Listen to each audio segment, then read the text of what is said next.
Hai, apa kabar? Baik-baik saja kan? Jangan lupa klik like, dan subscribe dan klik juga loncengnya, agar kamu dapat notifikasi video-video terbaru. Kali ini saya akan menceritakan sebuah kisah horor yang berjudul Tiang Kembar. Dia bukan nenekku. Kamu dapat melihat foto-foto yang disebut di dalam cerita dengan mengklik link yang berwarna biru di kolom deskripsi. Cerita ini adalah cerita pengalaman pacar teman kerja saya. Kejadiannya sendiri masih bisa diingat dengan jelas karena belum lama ini terjadi. Saya udah meminta izin yang bersangkutan buat dipercaya untuk menulis ini, dan karena ini adalah musibah yang menurut saya gila, saya setuju buat merahasiakan identitas, tempat dan semua yang berhubungan dengan beliau untuk kenyamanan bersama. Warning, konten cerita ini akan mengandung beberapa bagian yang mungkin disturbing. Jadi, dimohon kebijaksanaan masing-masing. Adelia Savitri Wijaya adalah seorang anak gadis yang lahir dan dibesarkan oleh sebuah keluarga yang menjunjung tinggi nilai Jawa atau biasa disebut kejawen. Di dalam rumahnya, kerap ditemui barang-barang berupa keris, cincin batu, dan beberapa peninggalan kuno. Meski nilai Jawa ada di dalam kehidupan mereka, keluarga ini adalah sebuah keluarga Muslim yang taat. Semua peninggalan dan barang antik di rumahnya hanyalah sebuah peninggalan dari kakek-kakek mereka yang konon dijaga untuk menjunjung hormat mereka kepada yang sudah meninggalkan dunia ini. Bertempat tinggal di salah satu kota besar di Jawa Timur, Della saat ini menempuh pendidikan sebagai mahasiswi di salah satu kampus swasta di kota ini. Sore itu, Della menatap langit, mendung. Hujan akan turun sebentar lagi, batinya. Tak beberapa lama, ada suara motor mendekat. Gak dijemput lagi Del, kata seorang wanita yang mengendarai motor metik, menatap Della dengan senyum ramah. Della teringat ayahnya sibuk, ibunya apalagi, sedangkan kekasihnya tidak dapat datang karena harus bekerja shift. Bareng aja, kebetulan saya lewat rumah lu, ajak si gadis. Mega adalah nama gadis itu, sahabat sekaligus teman Adele yang paling mengerti kondisi satu sama lain. Tanpa menunggu hujan turun, Della segera menyambar dan duduk di jok motor Mega. Mereka pun segera pergi meninggalkan kampus.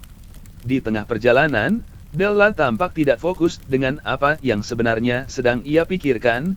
Ia hanya teringat satu orang yang membuatnya akhir-akhir ini merasa tidak nyaman. Mbah Wira, begitu Della memanggilnya. Mbah Wira adalah satu-satunya nenek Della yang masih hidup.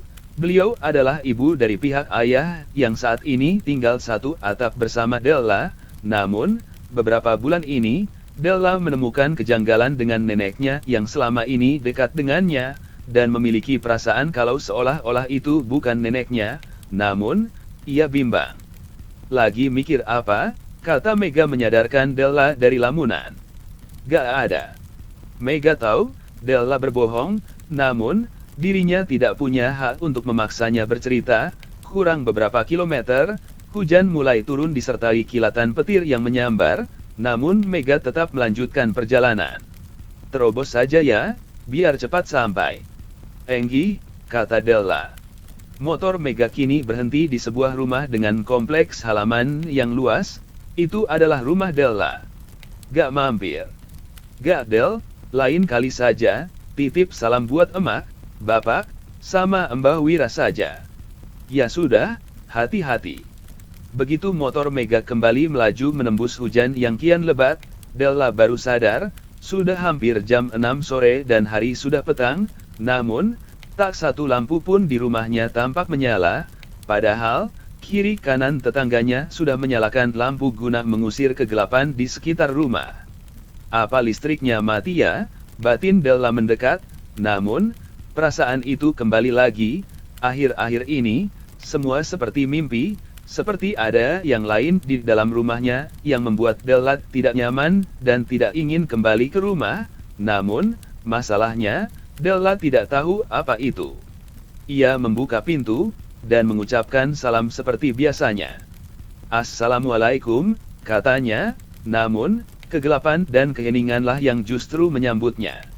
Della mencari saklar lampu, menekannya namun rupanya listrik tidak juga menyala. Di dalam kegelapan yang menguasai rumah itu, Della tertuju pada seseorang yang tengah duduk. Begitu gelap, sehingga Della harus mendekatinya. Rupanya, ada seseorang selain dirinya di rumah ini, tapi, kenapa ia tidak menjawab salamnya? Selain keluarganya, di rumah ini tinggal Mbak Ningsih, asisten rumah tangga yang sudah bekerja 3 tahun. Namun, jam 5 sore adalah batasan waktu bagi Mbak Ningsih dalam bekerja, karena beliau seharusnya sudah pulang. Jadi, siapa yang sekarang sedang duduk membelakanginya? "Embok," panggil Della seraya mendekat. Sosok itu hanya diam, namun semakin Della mendekat terdengar suara menangis. Sangat lirih. Sehingga Della tidak dapat memastikan apakah dia sedang menangis. Kini, Della sudah tepat di belakangnya, ketika ia menyentuh bahu sosok itu, agar ia dapat melihat siapa yang ada di depannya. Sosok itu berbalik menatapnya. "Tolong Endok, tolong," kaget, karena apa yang Della lihat adalah Mbah Wira yang tengah menangis melihatnya. Sebelum akhirnya, Della terbangun begitu saja dari mimpinya. Sudah lebih dari 5 kali, Della dihantui mimpi yang sama, berulang-ulang, seolah mimpi itu mengandung pesan. Kenapa dengan si Mbah? Kenapa Della selalu melihat si Mbah menangis, padahal Mbah Wira saat ini baik-baik saja dan tinggal bersamanya? Kecuali, Della teringat ada yang janggal. Semua dimulai di hari itu. Hari di mana Mbah Wira mengatakan, "Mbah ketemu Cah Ayu, Del, Cah Ayu sing ngancani si Mbah nang kene." Mbah bertemu perempuan cantik, Del, sangat cantik yang menemani Mbah di sini. Setelah hari itu, Mbah Wira jadi berubah. Suatu sore, Bu Ida yang merupakan ibunya Della memanggil. "Del, kamu gak lihat ayam di kulkas? Kok gak ada?" Della gak lihat, Bu. "Ya sudah, mungkin ada yang ambil. Ibu belanja dulu." Bu Ida pergi. Della kemudian kembali ke kamarnya, namun, ketika ia melewati kamar Mbah Wira, terdengar suara mengecap, seperti seseorang tengah mengunyah dan menimbulkan suara yang mengganggu. Tidak hanya itu, Della juga mencium bau amis, namun bukan amis dari ikan air tawar. Penasaran, Della mengintip dari celah pintu, kaget dan campur aduk ketika Della melihat apa yang terjadi. Mbah Wira tengah mengunyah ayam utuh namun dalam kondisi mentah. Saat itu juga Della lari ke kamarnya, berharap apa yang ia lihat itu salah. Namun, pikiran ini segera menjadi rasa curiga yang besar. Mbah Wirawati yang ia kenal bukan Mbah Wira nenek yang dulu dekat dengannya. Semakin hari Della semakin curiga. Tidak hanya tingkah laku Mbah Wira yang semakin di luar nalar, setiap malam, bahkan ketika adzan maghrib dan isya, Mbah Wira sangat suka mengeraskan suara radio yang tengah memutar tembang Jawa. Bu Ida dan Pak Imron tidak dapat berbuat banyak. Karena setiap kali ditegur, Mbah Wira akan melotot dan mengatai bahwa mereka anak durhaka. Lagu-lagu tembang Jawa yang didengar Mbah Wira juga asing di telinga Della, meski ia tahu beberapa kosakata Jawa kromo inggil namun beberapa kalimatnya ada yang asing, seolah itu tembang lama. Terkadang Della mencatat setiap syairnya, beberapa selalu menceritakan tentang ritual dan hal-hal berbau mistis, namun, dari semua itu, Della pernah tanpa sengaja, melihat Mbah Wira tengah tertawa. Ia duduk di kursi tua di dalam kamarnya, tampak seperti sedang berbicara entah dengan siapa. Karena ketika Della mencoba mengintip dari celah pintu, Mbah Wira seolah-olah tahu, Della sedang mengamatinya. Puncaknya, ketika Mega datang ke rumah Della untuk mengerjakan tugas kampus, baru saja Mega masuk dia langsung tahu ada yang tidak beres di rumah ini. "Kenapa Meg? Kamu cium bau amis gak sih?" kata Mega sembari menutup hidungnya. "Saya gak cium apa-apa. Bau bangkai ini," kata Mega. Mega tiba-tiba nunjuk ke salah satu kamar, yang rupanya adalah kamar Mbah Wira. "Kenapa Meg?" kata Della. "Baunya dari sini Del." Ragu diselimuti rasa takut, Della hanya tidak tahu, kenapa dari sekian banyak kamar, Mega justru menunjuk kamar Mbah Wira. "Saya penasaran, Bau apaan sih ini? Busuk sekali baunya. Tanpa tahu apa yang terjadi, Mega sudah melesat masuk, mencari di mana sumber bebauan itu, sampai matanya tertuju pada ranjang Mbah Wira. Di sini Del baunya. Della yang sedari tadi hanya termangu, melangkah masuk dengan bimbang, ketakutan menyelimuti pikirannya. Hari ini, Pak Imron dan Bu Ida membawa Mbah Wira ke rumah saudara. Meski begitu, kamar ini seolah memberi sentuhan magis dan langsung menolak kehadiran Della. Dua kakinya gemetar tanpa sebab. Bantu angkat nih kasur, kata Mega, mencengkram ujung kasur. Della segera membantu. Ketika kasur sudah terangkat, betapa kagetnya Mega dan Della melihat banyak sekali bangkai tikus, kucing, burung mati. Mereka tergeletak begitu saja di bawah kasur. Baunya menimbulkan rasa mual yang menyentak, hingga Della tidak sanggup berlama-lama untuk melihatnya. Apaan ini Del? Mega mulai pucat. Meg, pergi saja ya dari sini, saya takut. Takut banget. Takut apa? Mega semakin penasaran. Mbah Wira Meg, akhir-akhir ini beliau bertingkah aneh, saya takut aja setiap lihat dia. Ini kok bisa kayak gini?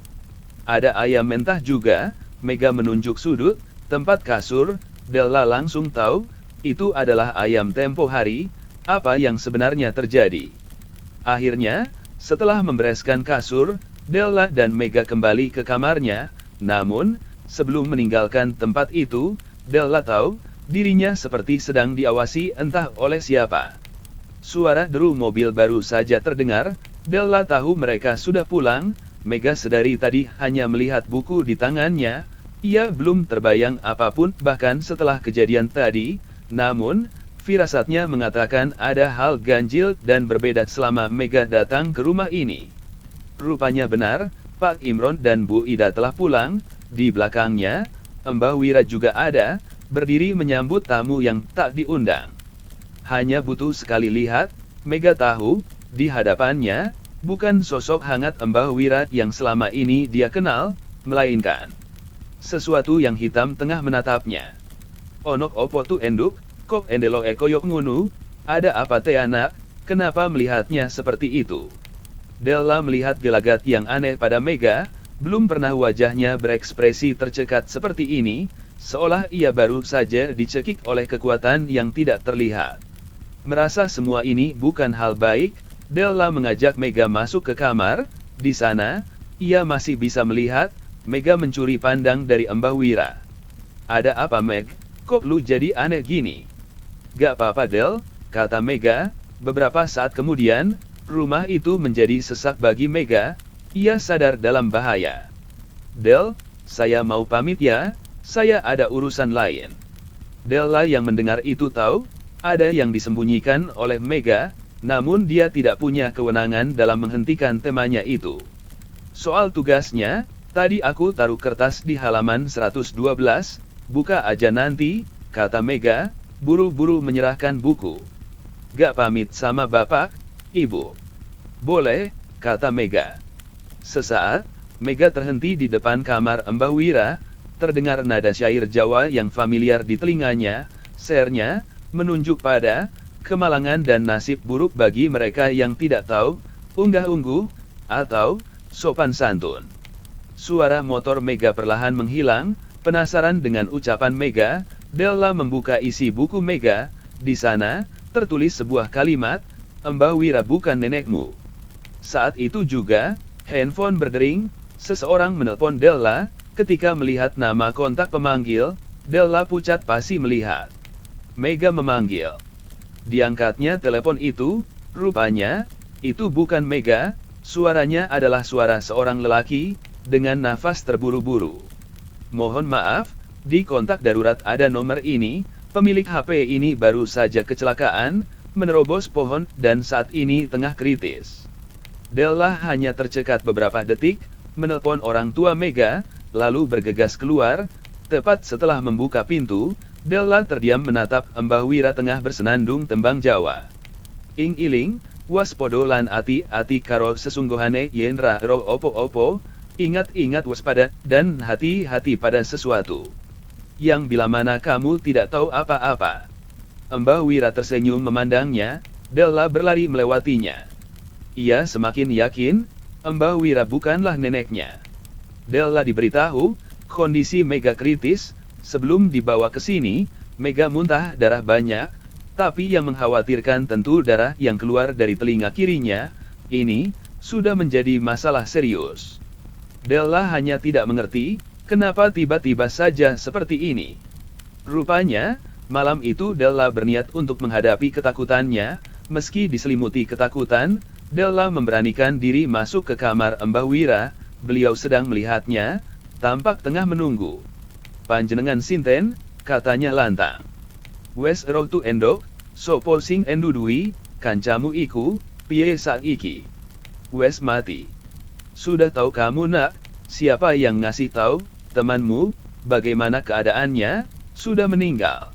Tidak tahu apa yang baru saja Della dengar, dia seperti mematung di hadapan sosok yang menggunakan tubuh neneknya.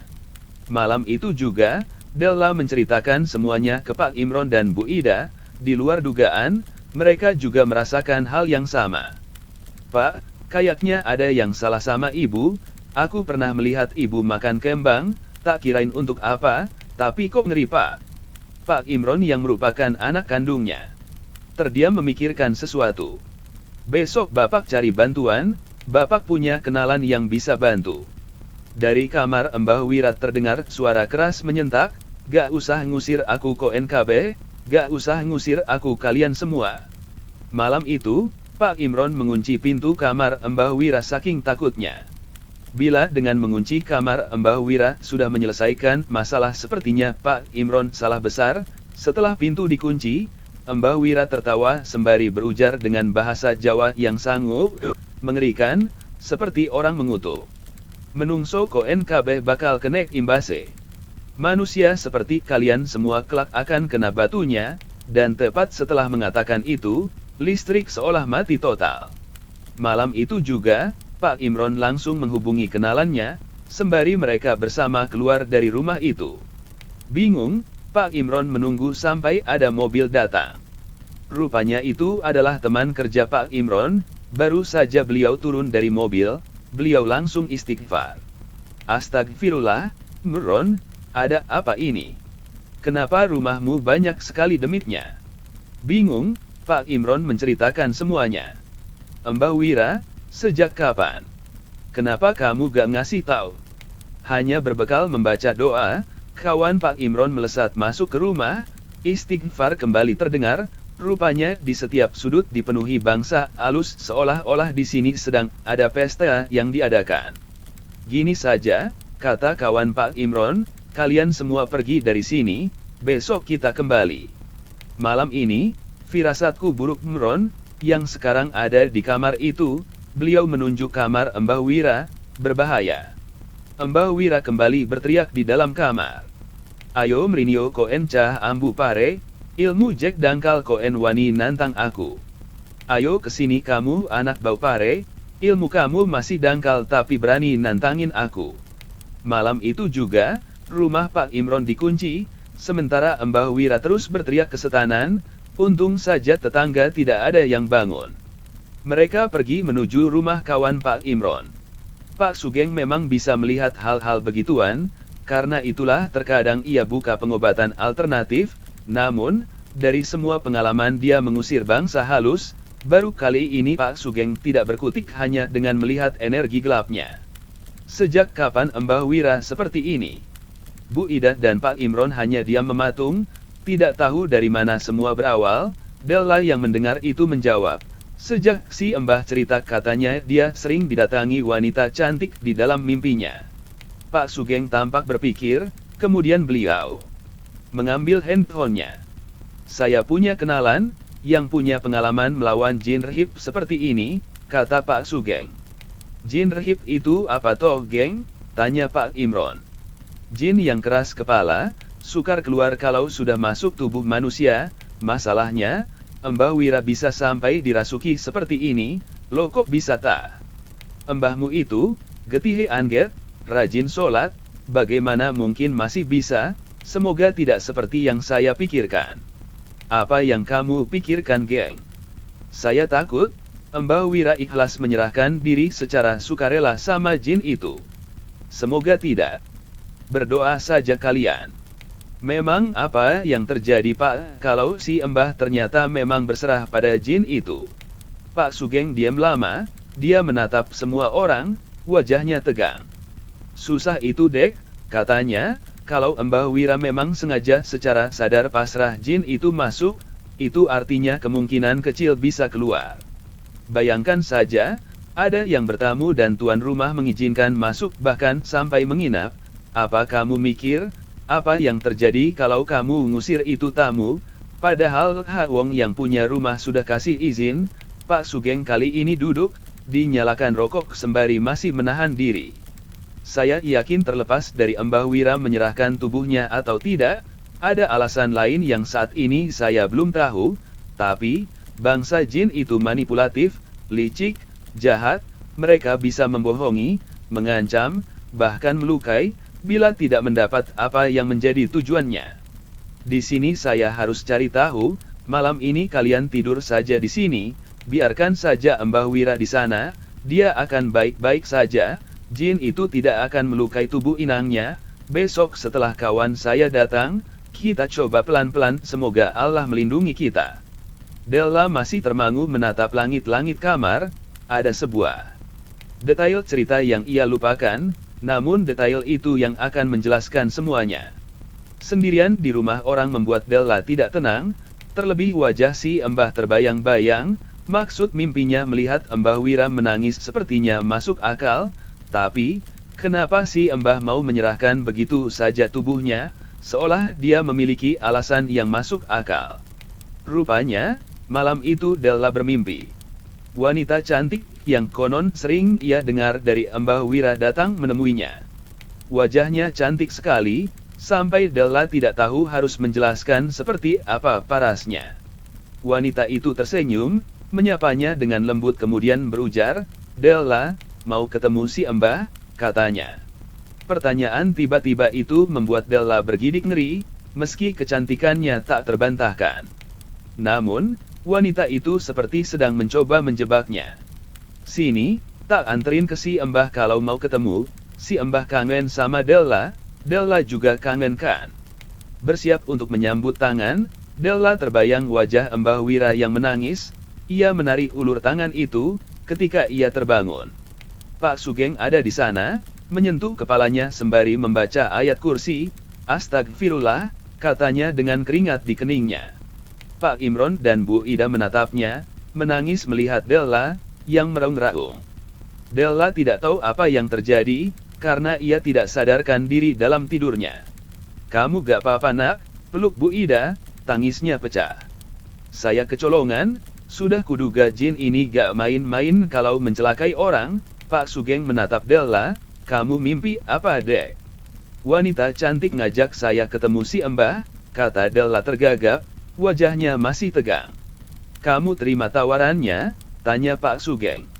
"Emboten Pak, tadi saya langsung lari, dia sempet ngejar saya, tapi si Mbah nolong saya, beliau bilang, jangan ganggu keluarga saya." Della menangis sejadi-jadinya. "Sudah kuduga," kata Pak Sugeng, "Mbah Wira menyembunyikan sesuatu. Kamu tidur lagi saja, Dek, kali ini, jangan lupa doa enggi, minta pertolongan sama Allah." Pak Sugeng pun pergi meninggalkan kamar itu. Esoknya, datang seseorang masih muda, beliau menyapa dengan ramah, rupanya beliau adalah kenalan dari Pak Sugeng yang diceritakan semalam. Namanya Mas Iwan, dia dulu mondok di pondok pesantren. Beliau datang jauh-jauh ke sini ingin membantu. Pak Imron langsung menyambut salam hangat itu. Di jalan, Pak Sugeng menceritakan semuanya, Pak Iwan hanya magut-magut saja. Sesampai di rumahnya Pak Imron, Mas Iwan langsung merasakan hentakan tidak enak. "Banyak sekali penghuninya," kata Mas Iwan, siang bolong ia melihat ke sana kemari. "Sebelumnya tidak begini," kata Pak Sugeng. "Tampaknya jin rahib ini berusaha mengumpulkan sebanyak-banyaknya pengikut." Tanpa basa-basi, Mas Iwan langsung menuju kamar Mbah Wira. Begitu pintu dibuka, Mas Iwan kaget bukan main melihat kondisi Mbah Wira yang tengah duduk menyantap bangkai kucing.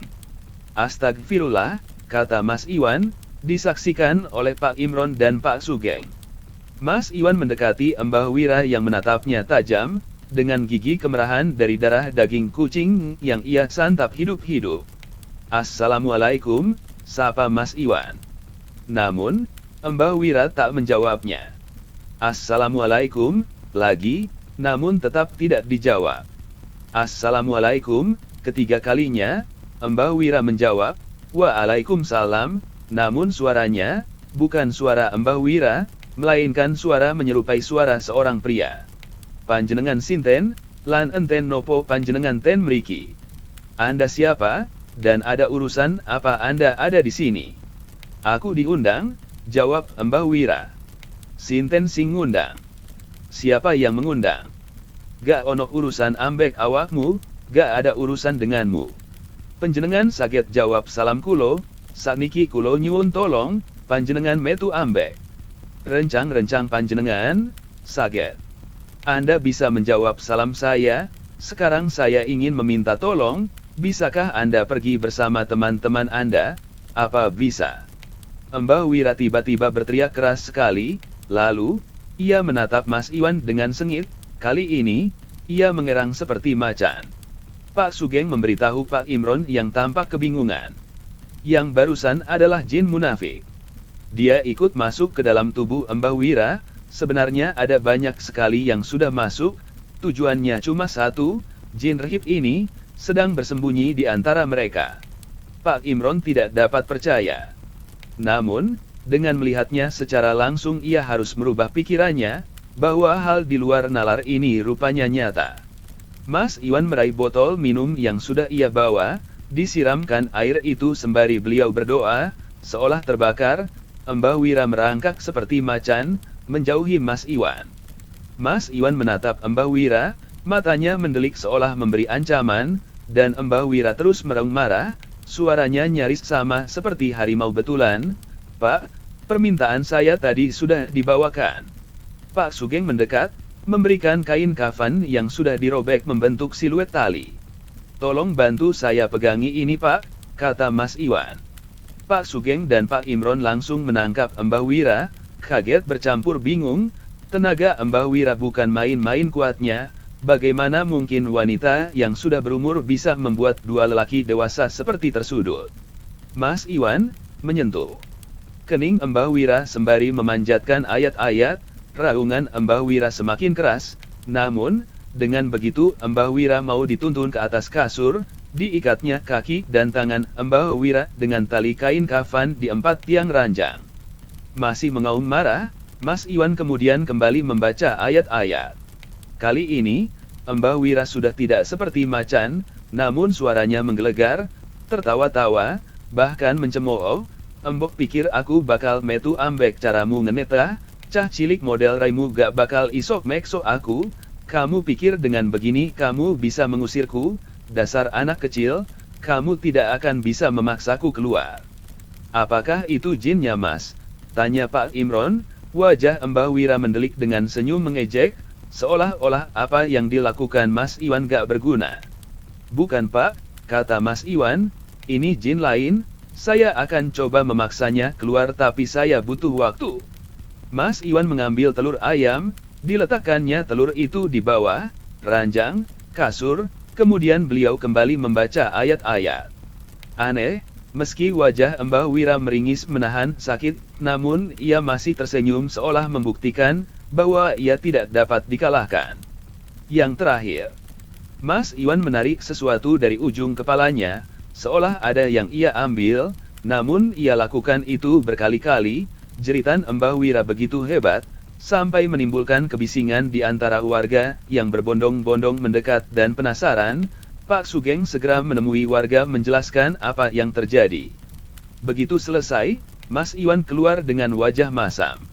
Pak Imron seolah tahu apa yang akan dikatakan Mas Iwan. Mohon maaf, tempat ini sudah dijadikan sarang sama dia, jin rahib, setiap saya keluarkan satu, masuk lagi untuk menggantikan yang lain, dan itu terus berlanjut, sehingga Saya kesulitan Pak. Lalu bagaimana Mas? Begini saja, kita bawa dia ke pondok pesantren tempat saya menimba ilmu, insya Allah, banyak yang akan membantu, katanya mencoba memberi harapan. Mas Iwan mengajak Pak Sugeng dan Pak Imron masuk ke rumah. Di atas meja, ada sebutir telur yang diletakkan di bawah ranjang. Begini Pak Imron, mohon maaf, sejak awal saya curiga jin ini sudah menghasut Mbah Wira agar menyerahkan raganya secara pasrah. Bila telur ini menghitam dan bau busuk, maka Mbah Wira benar-benar yang menyerahkan tubuhnya. Sebaliknya, bila telur ini tampak normal, ada harapan bahwa jin ini memaksa Mbah Wira. Ketika telur diketuk dan dikeluarkan dari cangkangnya, semua yang ada di sana kompak menutup hidung. Bau busuk telur itu rupanya jauh lebih dari kata busuk, bahkan cairan kental hitam menyelimutinya. Tanda apa ini Pak? Kata Pak Sugeng. Keluarga Bapak yang membawa jin ini sehingga ia terikat dengan semua kejadian ini, kata Mas Iwan tegang. Lalu bagaimana Pak? Saya butuh sebuah mobil besar, yang mampu memuat 12 orang santri pondok pesantren, mereka akan membantu kita menghadapi petaka ketika kita di jalan. Pak Sugeng menatap Pak Imron, sudah, sebaiknya kamu cari bus yang bisa disewa, perjalanan ini akan sangat sulit bahkan berbahaya, untuk keluargamu, untuk kita semua. Keluarga saya Pak Imron bingung. Enggi keluarga panjenengan, kata Mas Iwan, menegaskan. Sepulang dari sana, Pak Imron menceritakan semua kepada Della, kepada Bu Ida, mereka pucat, berpikir, bagaimana kejadian ini bisa menimpa keluarga mereka, apa yang sebenarnya terjadi. Hari itu, Della dikabari, Mega siuman, dengan cepat Della pergi ke rumah sakit di mana Mega dirawat. Della bertemu ibunya Mega, menjelaskan ketika ia siuman, yang ia panggil pertama itu nama Della. Sepertinya Mega mau mengatakan sesuatu. Begitu mata mereka bertemu, Della memeluk Mega, dan kemudian Mega menceritakan semuanya. Mbah Wira Del, dia bukan mbahmu, kata Mega, suaranya gemetar menceritakannya. Siapa yang lu lihat Meg? Kok lu kayaknya ketakutan gitu? Sumpah Del, demi Tuhan itu bukan mbahmu, percaya Del. Iya, saya percaya, kata Della menenangkan. Apa yang lu lihat Meg sebenarnya? Saya gak tahu Del, wajahnya gak bisa aku gambarkan, saya gak pernah ketemu makhluk mengerikan ini Del, bertanduk mirip kerbau, besar dan hitam, tapi, suaranya seperti suara perempuan, saya diancam Del. Diancam bagaimana? Dia bilang, saya gak boleh ikut campur, karena kalau saya ikut campur, dia akan ngejar saya Del, saya takut, makanya saya ngebut, dan rupanya saya gak sadar di depan ada pohon. Saya gak inget apa yang terjadi tapi saya masih bisa bayangin wajahnya di depan saya. Sekarang gimana? Dia masih ngejar lu. Mega menggelengkan kepala, Del, kata Mega, saya mimpi. Di mimpi saya, ada Mbah Wira, dia lagi nangis, suaranya kayak minta tolong Del. Tolongin Mbah Wira Del, tolongin. Kasihan dia. Della hanya termangu memandang Mega. Malam itu juga, Della dan Bu Ida sudah berkumpul di rumahnya, banyak warga yang penasaran, desas-desus sudah menyebar, tidak hanya keluarga mereka yang menjadi perbincangan, namun sedari tadi, banyak anak-anak yang tidak dikenal, memenuhi rumah, mereka mengaji di depan rumah itu. Bus yang disewa Pak Imron sudah datang, Mas Iwan dan Pak Sugeng, mengangkat tubuh Mbah Wira yang memberontak minta dilepaskan, warga mulai terdengar bersahut-sahut membicarakan ini pertama kalinya terjadi di kompleks ini, membuat Della hanya bisa menunduk pasrah. Anak-anak itu rupanya para santri dari pondok pesantren Mas Iwan, setelah Mas Iwan masuk ke bus, yang lain mengikuti, termasuk Pak Imron sekeluarga. Apa tidak sebaiknya kami pakai mobil sendiri saja Mas, kata Pak Imron. Jangan, sudah, lebih baik di bus saja semuanya, kata Mas Iwan. Di sana, Mbah Wira diikat dan mendelik ke semua orang. wajahnya menatap marah Pak Imron, dan mencaci maki dia, bahwa dia anak durhaka, yang memperlakukan ibunya seenak jidatnya. Della belum berani menceritakan ini pada Mas Iwan dan yang lain, namun sesekali ia melirik wajah Mbah Wira. Setiap kali Della meliriknya, ia melihat Mbah Wira juga menatapnya. Tersenyum seakan-akan menyapanya. Bus mulai meninggalkan rumah Pak Imron, suara para santri lantang berdoa membaca kertas yang sudah dibagikan Mas Iwan. Bus itu seperti bus yang kesemuanya menjadi seperti pengajian. Namun, entah perasaan apa yang lewat begitu saja. Karena Della sudah merasa bahwa perjalanannya tidak akan mudah. Benar saja, sepanjang perjalanan mendengar para santri berdoa umumnya akan membuat Della tenang, namun rupanya, sebaliknya, semakin jauh bus berjalan, bulu kuduk Della semakin merinding, sampai mereka meninggalkan keramaian dan mulai memasuki hutan. Perjalanannya sendiri jauh ke timur. Mbah Wira hanya tertawa, masih terus mengumpat dengan bahasa Jawa, dan seolah apa yang mereka lakukan sia-sia belaka, sampai tepat di jalanan tengah hutan, Della melihatnya. Sepanjang jalan, dia bisa lihat di luar, di samping pohon-pohon hutan ia diawasi, diikuti. Lalu, bus mendadak berhenti begitu saja. Mas Iwan meminta semua tetap membaca doa. Sopir bus melihat ke arah Pak Imron. "Maaf Pak, busnya tiba-tiba berhenti." Saat itu, gemuruh suara terdengar, membuat para santri seperti tersentak, diikuti suara tawa melengking.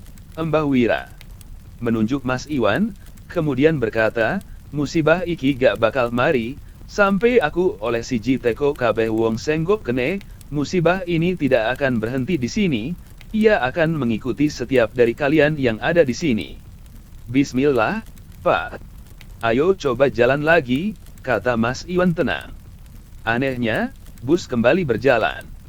Namun, sopir bus itu tampak mengerti, apa yang sebenarnya terjadi di sini, bukanlah perjalanan biasa.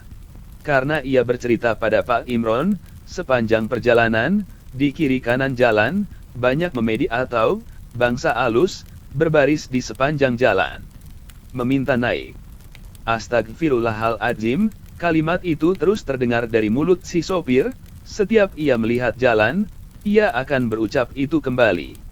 Sebenarnya, tidak hanya itu. Semakin malam, entah kenapa semakin dingin. Dinginnya bukan karena suhu turun, namun ada energi negatif yang begitu kuat. Seolah-olah menahan mereka agar tidak lanjut. Sampai akhirnya, hal yang paling tidak diinginkan terjadi. Ban bus sempat bergesek hebat di jalan yang sudah sepi itu. Untung saja, bus mampu berhenti tiba-tiba. Rupanya Mas Iwan menyadari sesuatu. "Alhamdulillah," katanya. Bingung. Pak Imron bertanya, "Maksudnya bagaimana Pak?" "Pak sopir, tolong dicek ban atau mesinnya, sekarang enggih, yang lain tetap di dalam bus, monggo Pak Sugeng ikut saya," kata Mas Iwan. Tanpa menunggu waktu lama, Pak sopir memeriksa ban satu-satu, dan benar saja, ada satu ban yang kondisinya tidak memungkinkan untuk kembali berjalan. Pak sopir lantas bertanya, "Apa maksudnya ini Pak?" "Sudah, sekarang kita ganti bannya." "Untung saja, kejadian ini tidak menimpa kita di depan sana." Mas Iwan menunjuk jalan di depan. "Kenapa Pak?" tanya si sopir. "Di depan sana, ada jurang yang kalau kondisi ban tidak prima, mungkin akan membahayakan nyawa kita." Dibantu Pak Sugeng, segera Mas Iwan dan Pak sopir mengganti ban yang besar itu. Sementara Della melihat Mbah Wira berbicara dengannya, "Enduk, Mbah kangen." Namun Bu Ida dan Pak Imron memegang lengan Della seolah menolak untuk mendekatinya. "Iki si Mbah Endok, Delia, namamu yang ngasih aku Endok," katanya. "Iku si Mbah Pak, Bu." Della mau mendekat.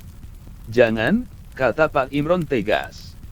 "Jahat sekali kalian sama ibumu yang melahirkan kamu." "Jahat?" ucap Mbah Wira dengan suara bergetar. Della mulai menangis, memohon diizinkan mendekat, sampai ada seorang santri mendekatinya. "Pendusta. Sampeyan pendusta." Saat itulah, Della sadar, sosok di depannya menyeringai. Bus kembali melaju, Dan benar saja, di kiri jalan hampir sepanjang 12 km, itu jurang. Pak sopir tidak berhenti beristighfar, seolah kejadian malam ini merupakan pengalaman yang membuatnya tidak percaya. Sementara Mbah Wira kembali tertawa-tawa, membuat suasana kian mencekam. Selepas jalan jurang, rupanya mereka masih harus masuk lagi ke jalanan samping kiri kanan hutan, sampai akhirnya Mas Iwan menyuruh berhenti di sebuah jalanan yang dibabat. Bus pun berhenti. Mas Iwan dan Pak Sugeng mengangkat Mbah Wira, menuntunnya untuk ikut. Bus tidak bisa masuk, tapi pesantrennya sudah dekat dari sini, tinggal masuk ke jalan itu, kata Mas Iwan. Pak sopir yang masih kebingungan memilih untuk ikut masuk. Ia masih terbayang bagaimana ia melihat dedemit yang selama ini dia lewati.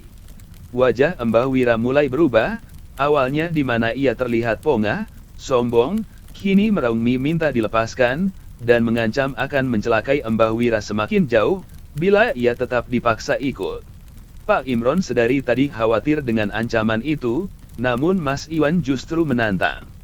Embok pikir aku iki gak reti teanek awakmu mek enggertak tok, kamu pikir saya tidak mengerti kamu hanya menggertak.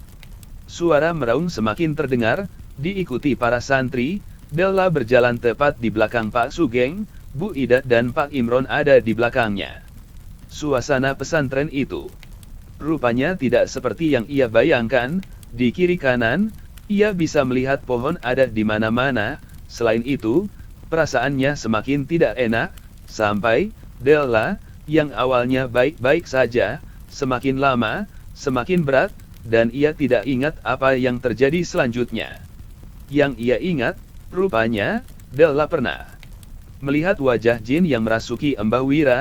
Sekarang ia tahu, hubungan apa yang terjadi sehingga keluarganya terseret masuk dalam lubang masalah ini. Bu Ida lah penyebab utamanya. Della terbangun begitu saja, di depannya, Bu Ida dan Pak Imron melihat cemas. Mas Iwan hanya menatap Della, sementara Pak Sugeng melihat dari ambang pintu. Namun, Della tertuju pada pria, mbah-mbah yang sudah tua sekali. Ia duduk dengan tongkat kayu jati di tangannya. Ia tersenyum, menyapa. Nak Della sudah sadar, suaranya lembut, dan begitu membuat segan. Ia tahu namanya mungkin kedua orang tuanya yang memberitahu. Pikirnya, namun rupanya, Mbah ini memang sudah tahu semuanya. Kalau Nak Della sudah merasa baik, Mbah tunggu di depan di padepokan dekat masjid. Semuanya dibantu Mas Iwan, Mbah asing itu meninggalkan kamar. Bu Ida mendekati Della, namun Della langsung mengatakannya, Bu, Ibu ngambil apa di tempat itu? Tempat kita menginap waktu di gunung kemarin. Bu Ida tampak terkejut, namun, ia tidak menjawab pertanyaan Della. Pak Sugeng tiba-tiba masuk. Apa Della sudah baikan? Mbah Fatona memanggil kalian. Pak Imron, Bu Ida dan Della segera pergi. Ia masih memandang ibunya. Tatapannya menyelidik. Di padepokan, terlihat seperti tempat mengaji kitab kuning. Lantainya terbuat dari kayu jati yang disepuh, sehingga halus. Di sana, Mbah Fathana, Mas Iwan sudah menunggu. Di depannya ada kopi hitam, dan sebutir telur. Pak Imron seperti sudah tahu apa yang akan dilakukan Mbah Fathana. Langsung saja Enggi. Begini, kata Mbah Tona, saya harus ngasih tahu dulu, bila Mbah Wira, Mbah kalian saat ini, disembunyikan di tempat yang sangat jauh, tidak bisa pulang, tidak bisa dituntun pulang, jadi sebelumnya saya harus menyampaikan ini, mohon maaf bila saya tidak dapat membantu banyak. Tapi, saya akan coba sebisa mungkin, dan semoga Allah memberikan kemudahan. Tangis pecah, Della dan Bu Ida berpelukan, sementara Pak Imron hanya menutup matanya dengan tangan. Padepokan mendadak hening, hening sekali. Sebelumnya saya hanya mau memastikan dulu, ucap Mbah Tona, menatap Pak Imron, Bu Ida dan Della bergantian. Sebelum kejadian ini menimpa kalian, adakah di antara kalian yang bermimpi bertemu dengan wanita yang cantik? Della langsung mengatakan, Enggi Mbah, itu saya. Nak Della tahu siapa wanita ini? Della menggelengkan kepala. Nak Della, kata Mbah Tona, coba mendekat. Ketika Della mendekat, Mbah Tonah membaca ayat serta memijat tengkuk Della, dan betapa terkejutnya, mendadak perutnya mual, dan Della memuntahkan sesuatu. Astagfirullah, ucap semua orang yang melihat. Di lantai, ada seperti ikan lele namun bukan lele, besarnya seukuran ibu jari, dan panjangnya sepanjang telapak tangan. Nopo niku Mbah, ucap Mas Iwan yang sama kagetnya. Sudah kuduga, sebenarnya yang diincar sejak awal, itu Della. Kemudian Mbah Tonah menatap Bu Ida bisa cerita, apa yang diambil dari sebuah kamar di penginapan itu. Mungkin Bu Ida bisa mulai bercerita. Bu Ida menatap Mbah Tonah, ragu, namun kemudian beliau mengatakan, sebuah kalung Mbah. Kalungnya milik ibu. Emboten Mbah, Bu Ida, terdiam lama, saya mengambil di salah satu kamar, dan entah kenapa saya ingin membawanya pulang. Mbah Tonah lalu beralih ke Pak Imron dan Della, beliau mengatakan, sudah jangan ada yang marah, sudah terjadi, tidak ada yang bisa mengulangi waktu, yang sekarang saya ingin tahu, di mana kalung itu. Itu masalahnya Mbah, kata Bu Ida, saya menaruh kalung itu di dalam tas, tapi sesampainya di rumah, kalung itu hilang, sampai sekarang, saya tidak tahu ada di mana. Pak Tonah mengangguk. Tidak perlu dicari, karena kalung itu sudah dibuang oleh Mbah Wira. Begini, Mbah Tonah menjelaskan, sebelum saya mulai saya jelaskan dulu titik permasalahannya, kenapa bisa menjadi seperti ini. Kalung itu sudah berpindah-pindah tangan dari satu keluarga ke keluarga lain, tujuannya cuma satu, membawa bala bencana bagi mereka yang menyimpannya. Mbah Wira, tahu akan hal itu. Karena entah kalian sadar atau tidak, Mbah Wira bukan sembarang orang, beliau adalah Getih Angger, yang menjadi tiang kembar dan yang jadi masalahnya adalah, jin rahib yang memasukinya, kebetulan adalah jodohnya. Itu yang membuat semua ini sulit. Mbah Wira bisa saja menolak ini, bisa melawan jin itu, karena Getih Angger tidak dapat dengan mudah dirasuki, namun, jin itu makhluk yang manipulatif, dia akan terus membuat kalian menderita, dia akan membawa kesengsaraan, bagaimana itu bisa terjadi? Karena panjenengan Bu, sudah membawa benda yang seharusnya tidak boleh Anda bawa, benda yang bukan milik Anda, sekalipun itu adalah batu permata, dilarang bagi seorang muslim untuk mengambilnya, karena tidak ada yang tahu selain Allah yang Maha Tahu. Mbah Wira, menerima jin ini, asalkan, kalian tidak dilibatkan dalam penyakit, atau musibah, yang sedang siap, ia tumpahkan pada keluarga ini, sekarang, saya harus cari tahu dulu, di mana Mbah Wira disembunyikan. Karena alam mereka berbeda dengan alam kita. Semoga Allah membantu kita, dan semoga berakhir dengan baik. Bu Ida tampak terpukul, tidak ada kalimat yang bisa keluar lagi dari bibirnya. Semua orang hanya menunduk, tidak pernah terbayangkan bila rupanya Mbah Wira yang menanggung akibat dari semua ini. Malam itu juga, Mbah Tonah mengantar Pak Imron sekeluarga ke tempat di mana Mbah Wira berada, rupanya, tempatnya sangat jauh, bahkan butuh waktu 20 menit untuk sampai, di sebuah gubuk kecil, di luar gubuk, banyak santri tengah mengaji, cahaya di sana hanya bergantung pada obor. Ketika pintu akan dibuka, Mbah Tonah mengatakan untuk menyiapkan mental karena apa yang akan mereka lihat, semata-mata bukan untuk menyiksa atau membuat Mbah Wira tersiksa, ini hanya cara yang dilakukan untuk membersihkan jin dan bangsa lembut, yang sudah terlanjur masuk karena diundang. Sekarang, tinggal jin rahib itu sendiri yang ada di dalam tubuh Mbah Wira. Pintu dibuka dan Mbah Tonah mempersilahkan Pak Imron sekeluarga masuk, ngeri bercampur takut, apa yang disaksikan di luar batas nalar, tangan dan kaki Mbah Wira dipasung, wajahnya ditemui banyak luka borok. Tidak hanya itu, bau busuk yang menyengat membuat siapapun yang menciumnya tidak akan bisa tahan, mual itu yang dirasakan Della, samping kiri kanan banyak darah di mana-mana, enten nopo niki Mbah. Ada apa ini Mbah? Tanya Pak Imron. Sabar Mas, ini ulah jin rahib, dia sudah tersudut. Kata Mas Iwan menenangkan. Della yang pertama mendekati, dirinya tidak tahu lagi harus berkomentar apa, Meski semua ini terdengar gak masuk di akal, namun jauh di sana dia masih melihat bayangan si Mbah. Mungkin beliau sangat tersiksa, sampai Della melihatnya dengan jelas, mata Mbah Wira sepenuhnya hitam legam, tidak ada putih di matanya. Ia meraung setelah melihat Della, memohon agar ia dilepaskan dari belenggu ini, namun Della tahu, itu bukan Mbah Wira. Mbah Tonah duduk di sebuah kursi tua, beliau merangkul tongkatnya, menghadap Mbah Wira dengan tenang, sebelum tertidur. Semua tampak kaget, kenapa Mbah Tonah tiba-tiba tertidur. Mas Iwan dan Pak Sugeng menahan Bu Ida dan Pak Imron, beliau hanya mengatakan, di sini saja Pak Bu. Biar diurus sama Mbah Tonah. Tiba-tiba seperti petir di siang bolong, Mbah Tonah terbangun, berbicara dengan bahasa Arab. Suaranya melengking seperti wanita. Della yang menyaksikan itu, kaget, setengah merinding, ucapan Mbah Tonah tertuju pada sosok di hadapannya, rupanya, Mbah Wira bisa menjawab ucapan bahasa Arab itu, mereka sama mengobrol namun dari nada suaranya sangat sengit. Mas Iwan menjelaskan, Mbah Tonah sudah memaksa jin itu memberitahu di mana Mbah Wira disembunyikan, namun jin ini jauh lebih dari keras kepala, karena memang sejak awal, jin ini sudah cocok dengan Mbah Wira, namanya juga tiang kembarnya. Rupanya, jin itu tetap tidak mau memberi tahu. Dan Mbah Tonah tertidur kembali, begitu beliau bangun, Mbah Tonah berujar pada Pak Imron, saya ingin berbicara dengan Anda, dan hanya Anda saja.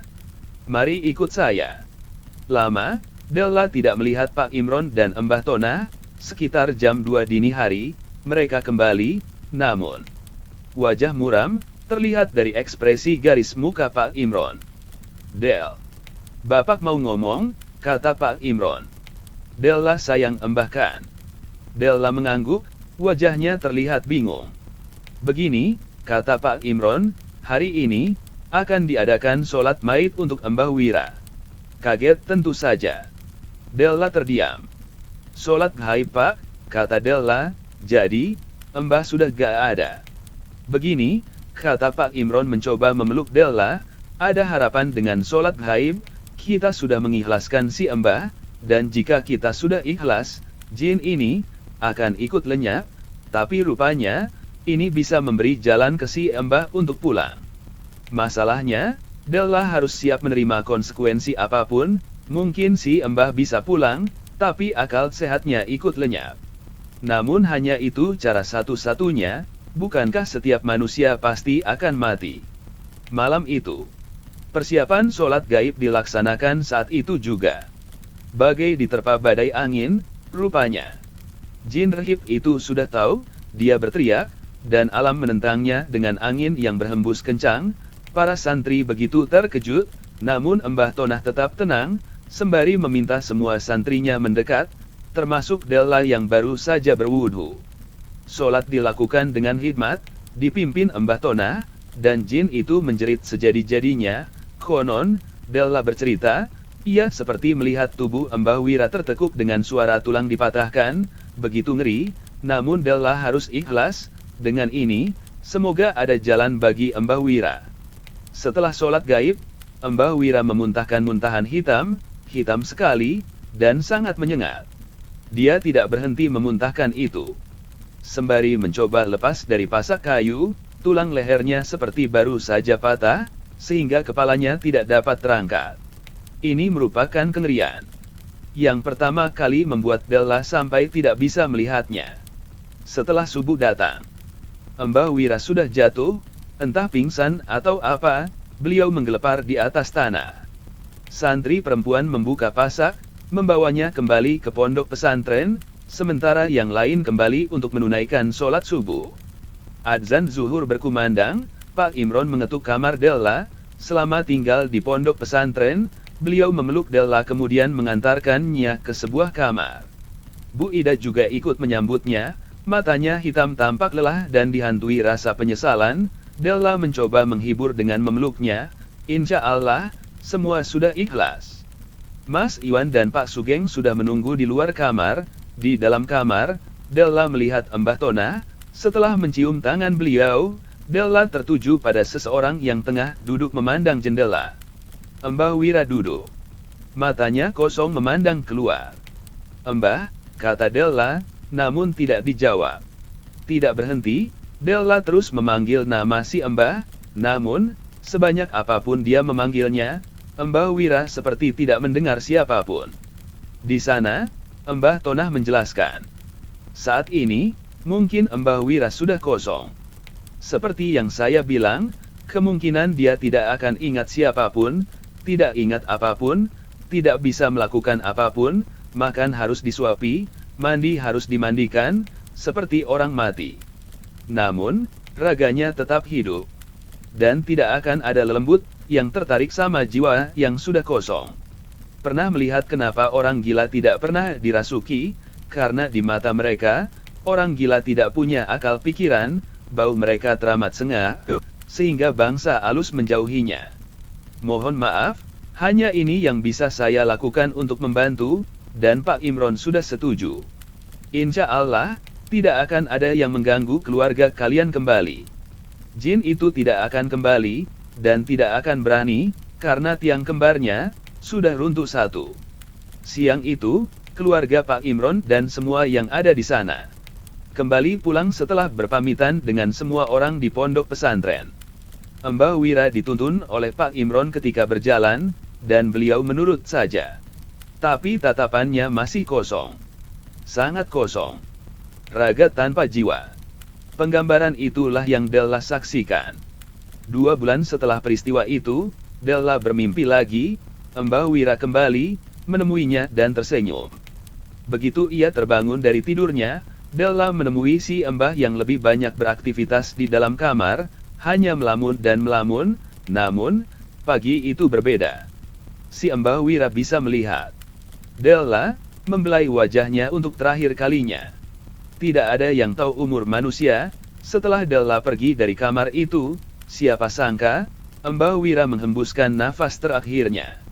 Della hanya bisa menatapnya sedih, tentu saja. Namun ia sudah ikhlas, dan jawaban akan senyuman itu adalah jawaban si Mbah yang mungkin sudah berterima kasih pada Della. Di sini, apa ceritanya berakhir? Ya, cerita ini memang berakhir sampai di sini. Saya gak tahu harus menutup cerita ini dengan kalimat apa, tapi, mungkin ada kalimat yang sedari tadi saya pikirin. Memang, sebagai seorang manusia mengambil sesuatu yang bukan haknya merupakan hal yang tidak benar, dan saya berharap siapapun yang membaca ini, untuk tidak melakukan hal tak terpuji semacam itu. By the way, saya sudah minta izin sama narasumbernya, jadi saya sertakan screenshot chat saya sama dia. Tapi, terlepas dari semua itu, saya juga seorang manusia biasa yang mungkin melakukan kesalahan dalam penulisan, tempat dan beberapa hal yang sengaja saya kaburkan, atas permintaan narasumber tentu saja. So, saya sertakan penutup cerita ini dengan foto beliau yang tentu saja sudah saya tutupin wajahnya. Semoga ada hikmah yang bisa dipetik dalam cerita saya kali ini. Well, saya gak tahu lagi kapan bisa balik nulis lagi karena akhir-akhir ini saya sakit mulu, WKWKWK, santai, tapi saya bakal balik nanti kalau sudah baikan dan fit total. Akhir kata, wassalam. Chat hasil semalam. Mohon maaf fotonya saya hapus, saya belum minta izin. Intinya, cerita ini balik lagi ke kalian, ambil hikmahnya,